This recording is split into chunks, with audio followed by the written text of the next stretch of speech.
3 hafta oldin Qo'shma Shtatlar va Eron o'zaro harbiy harakatlarni to'xtatish bo'yicha memorandumga imzo chekishgandi. Bu kelishuv Hormuz bo'g'ozida hujumlarni to'xtatish va yadroviy muzokaralarni qayta boshlash uchun mo'ljallangandi o'shanda. Bugun 8-iyulga kelib bu kelishuv parchalanib ketdi. Dushanba va seshanba kunlari Eron Hormuz bo'g'ozida 3 ta tijorat tankeriga hujum qildi. Eron barcha kemalardan faqat Eron qirg'oqlari yaqinidan foydalanishni talab qilgandi. Bu yo'l Eronga to'liq nazorat imkonini berardi, ammo yuqoridagi 3 ta tanker o'sha ogohlantirishni e'tiborsiz qoldirgan.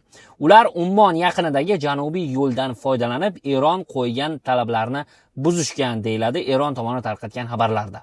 Eron davlat televideniyasi hatto kamida bitta kema Eron kuchlari tomonidan bevosita ogohlantirilgani va shunga qaramay harakatini davom ettirganini xabar qilgan. Qo'shma Shtatlar kemalarning Eronga bo'ysunmaganini emas, aynan Eronning kemalariga qilgan hujumlarini kelishuvning buzilishi sifatida baholagan. Bir necha soat ichida AQSh harbiy kuchlari jazo zarbalari deb atagan hujumlarini boshlashgan.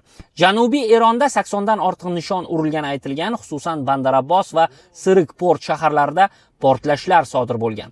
Eron qirg'oqlari yaqinida joylashgan Qishim oroli olov ichida qolgani aytiladi. Havo mudofaa tizimlari yo'q qilingan, radar stansiyalari ishlamay qolgan, kemaga qarshi raketa pozitsiyalari vayron etilgani iddao qilingan. Qo'shma Shtatlar shuningdek Eronning neft sanksiyalardan ozod qilinishi shartnomasini ham bekor qilganini e'lon qildi. Bu Eron yangi muzokaralar jarayonida qo'lga kiritgan muhim iqtisodiy yutuqlardan biri edi. Eronning yangi rahbariyati ular har qanday yangi hujumga to'liq tayyor ekanligini va qaqshatqich javob berishini va'da qilishgan. 3 hafta oldin imzolangan kelishuv bugun rasman tugadimi? Sizningcha urush yana kattalashadimi? Fikrlaringizni izohlarda qoldirishni unutmang.